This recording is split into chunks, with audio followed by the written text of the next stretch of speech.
Hey, what's happening, everybody? It's Robert Phoenix, broadcasting to you live once again from Fredericksburg, Texas. How is everyone? Good morning.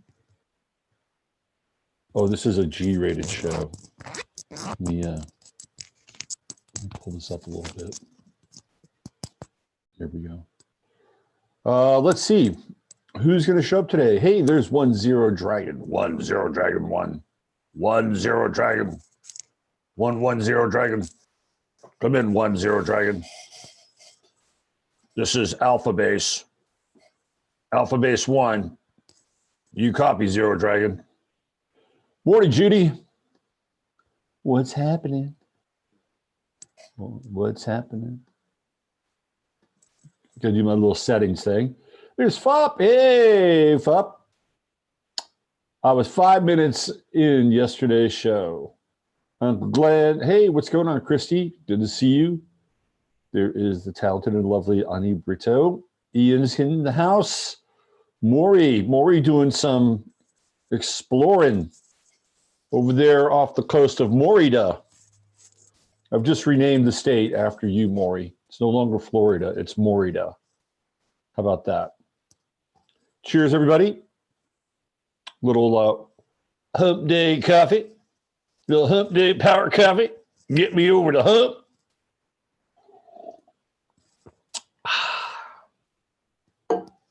So good. So good. So good for my brain. I'm putting good things into my brain. You know, I was very disappointed last night. I had one, you always know that like TV is scripted, or even reality shows, so-called reality shows are scripted. Last night I found out one of my favorite so-called reality shows was like really painfully scripted. And I could never watch that show again.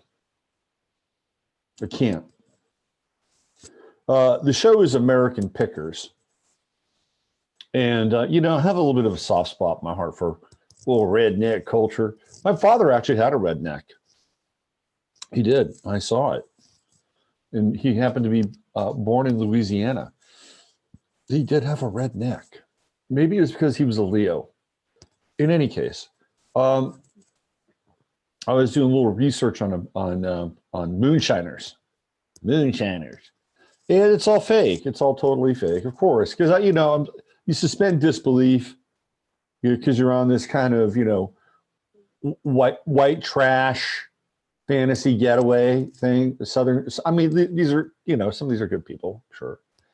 And it's like, ooh, look, they're building a still. They're building a still in the wilderness.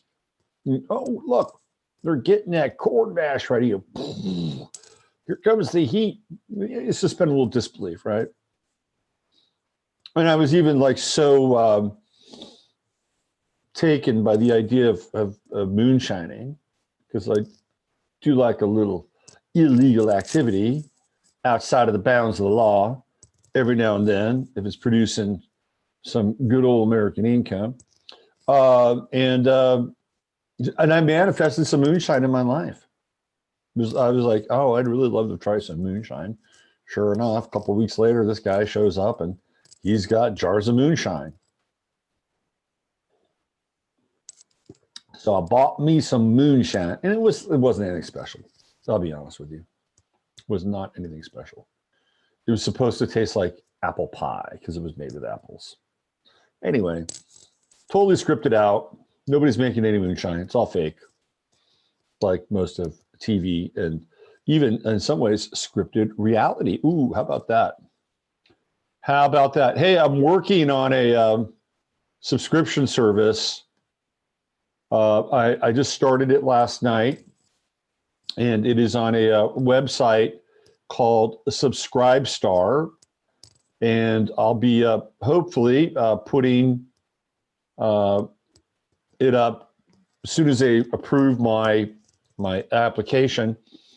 And there'll be, obviously you'll be able to, watch the programming, but you'll also be able to subscribe to the programming. So the subscription for a monthly fee is a very modest $2.99. And then there's another level, which is a $6 level, and you get some goodies with that. with the $6 level. So I'll be putting that together. It'll be up on robertphoenix.com. It'll also be embedded here in the YouTube streams and on Spreaker as well.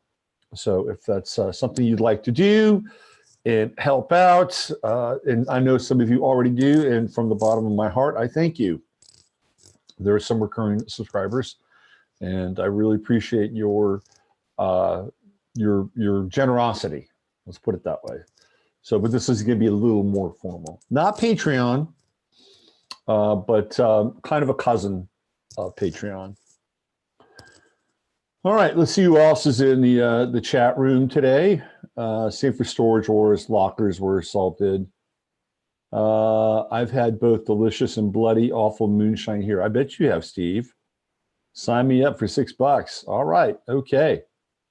Hey, I only have 15 minutes. Okay, well, I guess your 15 minutes is going to be part of the rambling intro.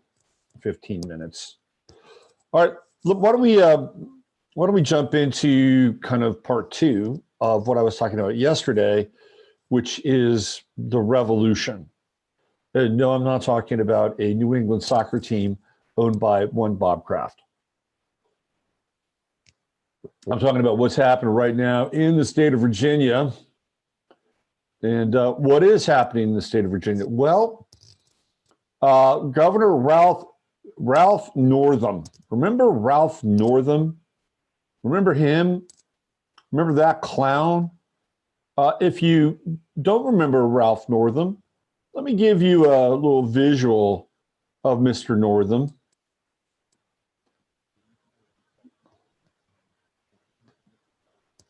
This guy, he has a face, by the way. He has a face, by the way, that here. Let me throw this up there.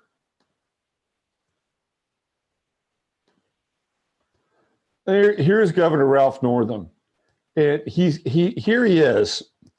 He's talking with these 2 women, and they're listening to him go on and on about how to safely and comfortably board a late-term abortion baby.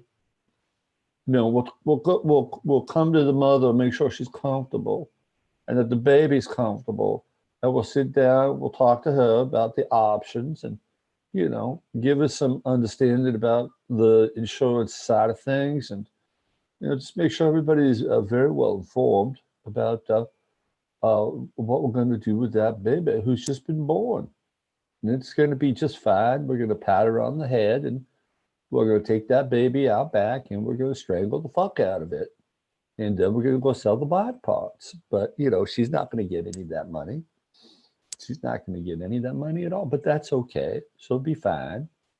No doubt she'll be fine. Anyway, this asshole has now decided that he wants to start to confiscate guns in the state of Virginia. And it is causing a brouhaha and an uproar. Would you look at that face? Would you look at that profile? He's got the recessive chin. He's got about 3 colonies of aliens living inside of his neck. You know, like there's some breeding going on in there, right? There's like beings living in these fat pockets. That's what I'm picking up on. And of course, he's got this, you know, kind of long, slopey kind of forehead and the Dumbo ears. This is a face that has 0 character, by the way. Sorry, I'm ripping on Governor Ralph a little bit. Look at the face of this woman. She's like, are you fucking kidding me? Am I really hearing this? Anyway, this guy now has decided that he's going to start to confiscate guns. Not just any guns. All of them. They want them all. So they are a hair's breadth away from a full-on civil war in Virginia. So this is good old sheriff. And Looks like he hasn't missed too many Krispy Kreme moments, but hey, he's got his heart in the right direction, which is he's going to deputize residents if the gun laws pass. Now, there's a good friend of the show, Pete, P7, who's up in Oregon, and his twin brother is actually a sheriff in Virginia, and he can confirm that this is actually happening in the state, and this is a potential outcome here. They're already claiming sanctuary cities, just as the great cities of America have claimed sanctuary status for refugees. They are claiming sanctuary status for the Second Amendment. Hey, what a concept. What a concept. Let's read this a little bit further, a little bit more here. Give me 1 second. Hey, it's Mary Black's birthday. Happy birthday, Mary. I don't know if you listen to the show anymore, but happy birthday to you. A Virginia sheriff has vowed to deputize county residents if the new Democratic majority in the state legislature passes gun control measures. Every sheriff and Commonwealth attorney in Virginia will see the consequences if our General Assembly passes further unnecessary gun restrictions. Culpeper County Sheriff Scott Jenkins wrote on Facebook, I plan to properly screen and deputize thousands of our law-abiding citizens to protect their constitutional right to own firearms. Good for you. Good for you. Jenkins made the vow last Tuesday during a Board of Supervisors meeting where the board agreed to declare the county a Second Amendment sanctuary. News outlets reported the Culpeper board unanimously agreed on the resolution joining the counties of Allegheny, Roanoke, and Halifax. Those are some big counties. Democratic Governor Ralph Northam has said his party's leaders will push for gun control measures now that voters have elected Democratic majorities in both that doesn't make any sense, in both legislative chambers. All right. So Culpeper board votes to bolster God-given right to bear some arms. So this is what's happening now in the state of Virginia, and the mainstream media is not talking about it. No, they'd much rather talk about what's happening in terms of impeachment and the latest distraction coming out of Washington, D.C. They won't touch this with the 10-foot pole, but this is what we'd be looking at if we have a democratically run government in every single phase or aspect of the government. And again, I'm not sitting here going to bat for the so-called Zionist right, because I'm not really interested in that form of governance, nor am I interested in the governing body that is lording over that type of governance, nor am I interested in the socialist left version of that dialectic. And I'm much more interested in these very strange, bizarre, unusual concepts that have to do with freedom. I know it's really crazy. The people that believe in freedom are probably going to be branded terrorists at some point, domestic terror suspects, because of this crazy idea called freedom. It's a dangerous concept, very dangerous. In any case, we've got the great kabuki going on in Washington, D.C., but the mainstream media is not paying attention to what's happening just south of Washington, D.C., just on the other side of that borderline in Virginia. And it's a very important thing to kind of wrap your head around. Now, it could all just be, even more theater, but this guy, Ralph Northam, has proven that he's willing to go to some level of extreme, right? And the guy's a Virgo. Virgo's a bad name. Come on, Ralph. Go find another sign, Anyway, so he's shown that he's capable of extreme behavior or extreme judgment. So it's not like it's kind of this, let's float this idea. No, I think they're very serious about this. And it gets into kind of where we're going, right? It gets into where we're going. And again, astrologically, when these nodes shift, and they're going to shift in May, they're going from Cancer into the sign of Gemini, which has to do with duality and things being, split. So and by the way, this split and duality isn't just about the left and the right or the black and the white or the straight. It's like an all pervasive split. We're going to start to see things that we've never seen before. Case in point, I have something that fits right into that bucket. What do you see this? Blow your mind. When I saw this, it was like, holy shit. So when I saw this headline, it was like, oh, interesting. New York Muslim patrol bullies get bullied back by the Bloods. How's that for a headline? So I'm sorry, I'm laughing a little bit because the story itself is indicative of what's going on in America, and that this fracture and these fissures are not just one group against another. It's like hitting a pane of glass and watching the spider effect of the glass, and the glass itself is not shattered, but you can see all the various pieces that are cracked. So you got to check this story out. So this is the Brooklyn Hancock Street Bloods. Okay. This mind blowing. I'll read you the story.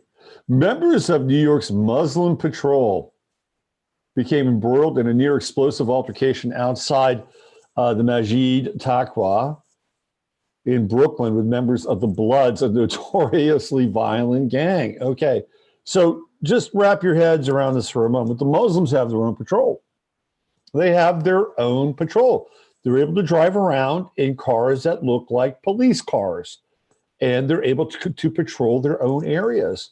Now, could you imagine a bunch of, I don't know, Catholics driving around in their cars?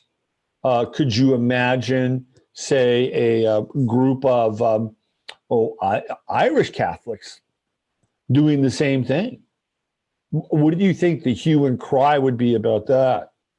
It would be bordering on, oh, these are white supremacists driving around and enforcing laws that aren't enforceable.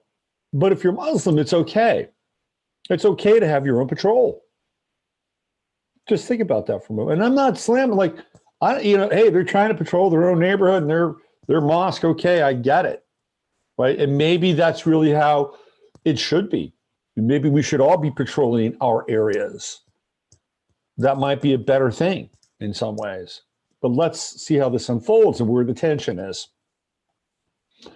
The Muslim patrol gained international attention in the fall of 2018 after several of its patrol cars, they've got patrol cars, which look like New York PD cars, were spotted in Brooklyn and Staten Island. The Bloods are a violent African-American street gang. Well, they're only violent if you cross their path and try to keep them from doing things that they don't want to do, in which case they're probably not violent. If they are violent, they're violent in their own world. No, I'm not giving them a pass, but I'm just trying to qualify the level of their violence and where it's exhibited. I have to make a fair case. All right, so here we go. This criminal organization has made national headlines. By the way, the Bloods and the Crips have been associated with Freemasonry as well. That'd be a really interesting show to get into. like, because they're all about the handshakes and the signals and the signs. Maybe I'll do that one of these days. Anyway, I got a funny story. I'll share this after this. Okay, here we go. This criminal organization has made national headlines, targeted assassinations, drive-by shootings, deadly gun battles with law enforcement. That's all true, by the way. On December 10th, a verbal altercation began in the evening when a teenage boy allegedly disrespected a Muslim woman outside the Brooklyn Mosque on Fulton Street. The boy did not touch the woman, bystanders say, but did speak to her. It's a no-no. The MCP, Muslim Community Patrol officer, snatched that boy up. One witness said he grabbed him by the collar and threw him up against the gate and held onto him by the neck area. After the rebuke, the boy complained to his father, who happens to be a senior member of the local Bloods. They picked the wrong boy. One of them was strapped. The father rallied 6 other Blood members to join him and went to Masjid Taqwa, where at least one Blood member brandished a weapon. One of them was strapped, a witness said, of a Blood member who had a firearm. I'm sure that's a legally purchased firearm, by the way. He raised his jacket and registered and flashed that gun. Those dudes came out there to shoot up that Masjid. The father, he wanted to mess that MCP officer up. According to the witness, the father said to the Muslim patrol officer, "Dude, I'm going to bust you in your beep mouth if you ever put your hands on my child again." The situation escalated after the Muslim patrol member called for backup. Soon, several Muslim patrol cars arrived with sirens screaming and lights flashing. Witnesses reported mutual shouting as the Bloods confronted the original Muslim patrol member, who was quickly shoved into the mosque by his comrades to protect him. It was going to be something big out there, one witness said. The Bloods were shouting, "You all are running around here playing like you're the real police. You want to put your hands on these little kids. We don't give an F about your Masjid. F your Masjid." Some bystanders also reportedly taunted the Muslim patrol, shouting, "Put your hands on me. Come on, put your hands on me." As tensions rose, the real cops, supposedly, show up. A New York Police Department NYPD patrol unit arrived and used its loudspeaker to tell the two arguing factions to disperse and keep it moving. One witness familiar with the Bloods said these Blood dudes are from 8th Avenue in Brooklyn, and they are one of the harder core Bloods over there. So those MCP officers are going to get some beef. As the Bloods dispersed, one Blood member turned to the Muslim patrol members. "This is not over. It's just begun." The Muslim patrol originally said its purpose was to serve as a liaison between Muslims and the NYPD. But after the mosque shootings in New Zealand last March, in which a gunman live streamed his murder of 51 Muslims on Facebook, remember that shooting? The Muslim patrol publicly altered its purpose. It now describes itself as a law enforcement organization, claiming its goal is to protect members of the local community from escalating quality of life nuisance crimes. Yet bullying and gangster-like tactics have been reported by locals in areas where the patrol operates, creating a backlash against the self-described civilian patrol organization. This is a recipe for disaster. A recipe for disaster. Because the MCP clearly has rules of order, one of which is probably not to talk to their women. And one young Blood stepped out of line and started talking to the woman, as young men want to do. And they took issue with that. And I'm sure they'll take issue with a number of other things. And quite frankly, if I was a resident of that area, I'd be a little pushed out of shape that we now have a new layer of authority cruising our streets, and that has been sanctified by the NYPD and by Mayor Bill de Blasio. It just wouldn't sit well with me. But this is the simmering tension now that we're seeing in in the United States. Because what we have is we have a clash of cultures, and it's not just one culture, it's a clash of many cultures. So when you have a clash of all these different cultures, what do you have? You have all these atoms smashing into each other. And when you get atoms smashing into each other, you have the potential for a big boom, right? So, this is what we're seeing across the board. And it's not just, and the reason I'm sharing this with you, so it's not just located with one group against another. There are a myriad of groups now that are starting, you can even see it inside the Democratic Party. You can see how they're starting to eat their own. You could see it inside the so-called Jewish community, where you have the so-called Jewish left and the so-called Jewish right, not agreeing upon a number of different things. You can see it all over the place. So this idea that it's this one homogeneous split and everything is fragmented based on that one split is not entirely true. Again, what we're looking at is the spider effect of the glass shattering in all these various factions being splintered out in their own way.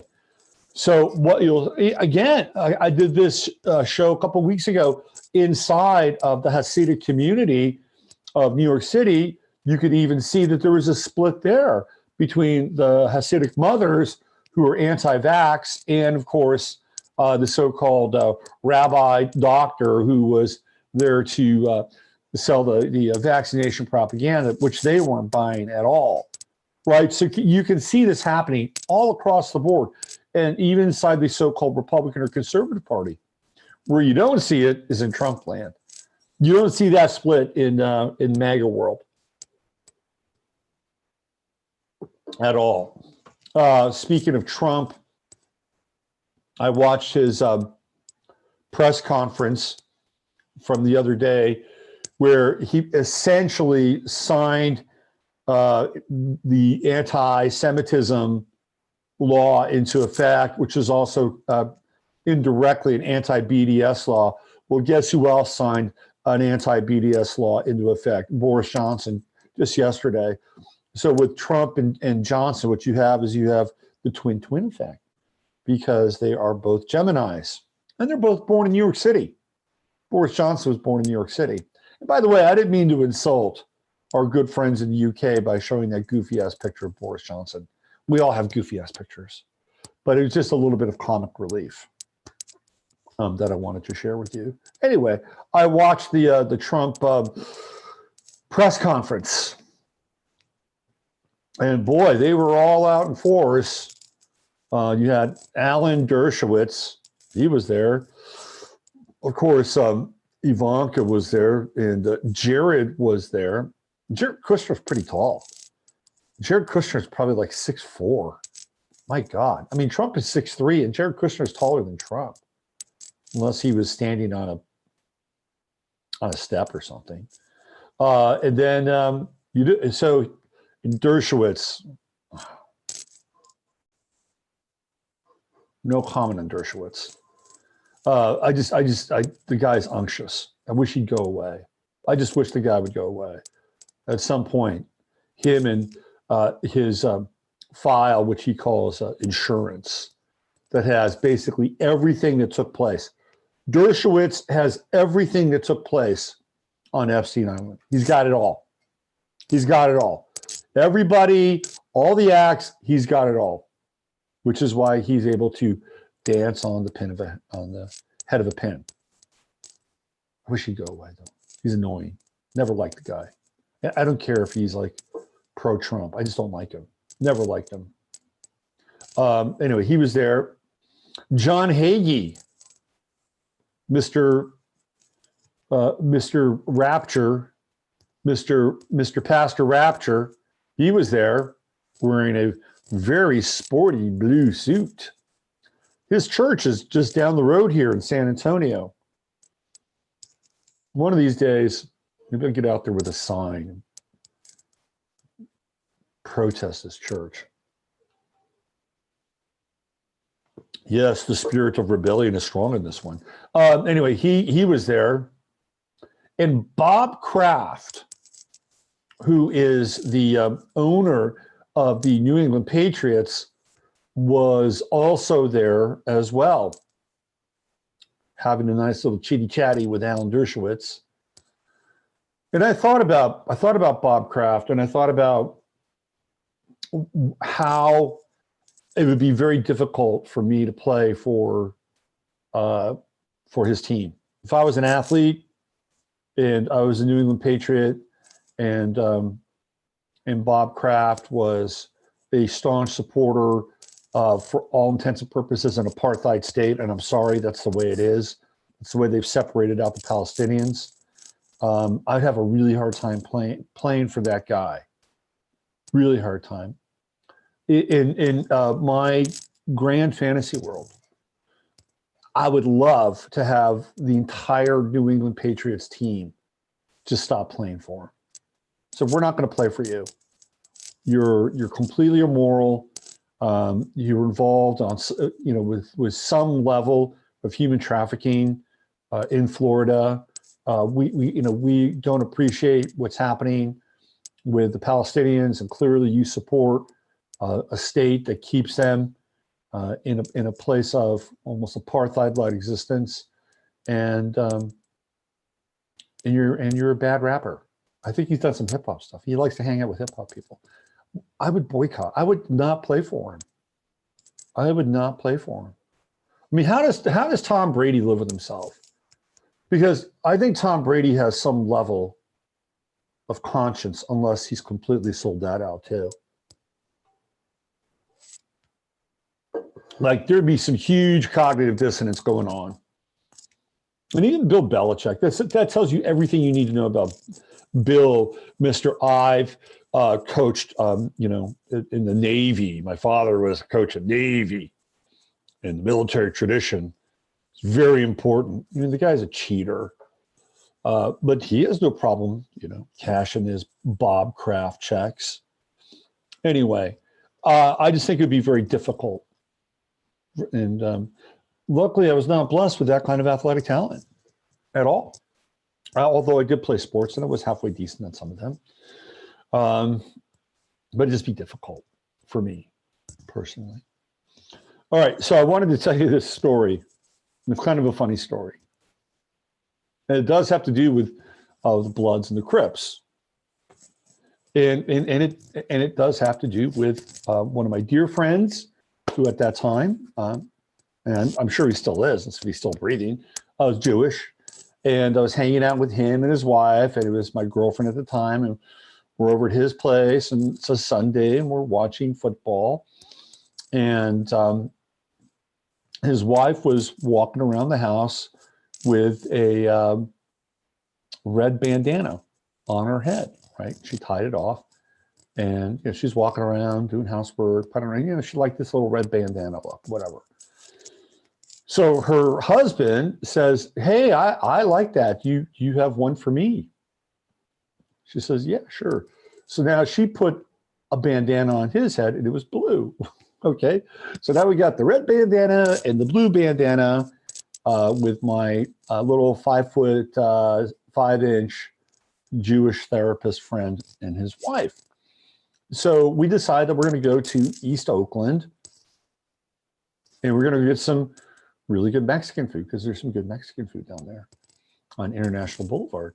So we cruise down there, and I'm in the back seat, and I really should have had a better sense of this. I'm in the back seat with my girlfriend, and in the front seat, little red bandana, a little blue bandana are in the front seat, and we pull up to the stoplight, and these young brothers pull up next to us, and they look like they're going to pull out a Glock and spray the car, because they are sporting colors in the hood. And I look over there, I'm like, oh shit, you guys are pissing them off. You're wearing colors in the hood. And I'm like, okay, just look straight ahead and just pretend like you don't know what the fuck is going on, because really you don't, okay? And there was that moment where the tension was so thick, like you just cut it, you take a knife, cut it. And then as we pulled out from the light, they're kind of like, following us. And then I think they realized that the two people that were in the front of the car were just morons. I mean, really, they're smart people and nice people. But in that moment, on that day, they were morons because they shouldn't have been wearing those colors. And quite frankly, I should have been a little savvier to realize that we were headed into a so-called danger zone. But it was almost like a scene out of a Woody Allen movie. I thought it was quite funny. Dark, deadly, funny. All right, let me check in with you guys. Let's see what's going on in your world. We're not insulted. Laugh out loud. Bojo is comic relief. Okay, good. I just wanted to make sure. Hagee is scary. Dawn just said she will be there with you, Robert. She does not like that Hagee guy at all. We should do something there. We should just do like some kind of not a protest, but we should do some kind of a performance art thing in front of his church. Something kind of clever. I don't like that guy. Ugh. All right, let's see what we have. Kraft's house. Julian Edelman. Oh, that's right. I saw an interview with Julian Edelman one time, and it was with Dick Schaap's kid, Jeremy Schaap. And Julian Edelman, I think his father is Jewish and his mother is not Jewish. So Julian Edelman is not technically Jewish, but he had a very funny response. So Jeremy Schaap asked him, he asked him, how much of a Jew are you? He asked him that in this interview. And Edelman said, well, Jewish. And I thought that was actually funny. Right. So technically speaking, he's not. Technically speaking. Let's see, what do we have here? My comments are going somewhere other than here. No, your comments are there. They're there. Town hall meetings are going away, and instead you may be invited to what they call citizen assemblies. Delphi Tech Run. That's good. Delphi, we should get into Delphi one of these days. Catholics on patrol, cop. I like that. That's true. The Orthodox do have their own patrol in Brooklyn as well. I mean, Brooklyn is turning into this interesting kind of Mad Max zone, isn't it? Pretty soon they'll have the transgender patrol. Can you imagine that? I guarantee you, the transgender patrol will have the most wild, decked out, outrageous cars. They'll be, rainbow colored with unicorns and with rays shooting out of the unicorn eyes. Everybody will have their own patrol. Let's see what we have here. What else? That one went probably just to make me look crazy. They're all here. All your comments are here, Sticky. They're all here. Leave it long. Miss Poppins tied up in a bunch. Much prettier. Let's see, anybody else here? Does that mean you won't book me for a buzz cut? Division and chaos. Planet America. Absolutely. Absolutely. Bringing it back to kind of a serious note, right? This is the spider effect. It's not just one group. Although the media would love more than anything for it to be just one group that's being targeted as being the scapegoat for society's ills. But that's really not the case and not the effect. What we're seeing is the spider effect. And that one group, that energy that's being generated against that one group is being fueled in a lot of ways to, create this spider effect. That's what I'm calling it. Okay, I think I'm out of here for today. So thank you for being a part of today's show. Hopefully, I've added a little bit of humor and levity to a situation that is getting fairly heavy and intense in some ways. But don't despair. Please do not despair, because this is the time where we have the greatest opportunity for growth. We have the greatest opportunity to connect with our spirit of the Most High within us, which guides us, which protects us, which gives us direction, purpose, allows us to unfold with the divine plan, a divine blueprint inside each and every one of us. So do not despair. Just get in touch with that. Stay in touch with that. And that's going to be your beacon throughout this entire time that we're here and alive on the planet. And also, helps you begin to, how do I say this?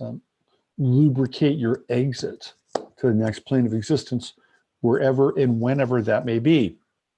So get in touch with it now, and it's all good. It's all very good. Make sure you get enough sleep and enough food, good water. Take good care of yourself. Take good care of the people around you. And if and when you have the opportunity, perform a little miracle, a little magic in somebody's life, make their life a little brighter, a little better, and just pass it along. Be your own, to cop a phrase from the Bushes, be your own 1,000 point of light, in a good sense, not in that demonic sense.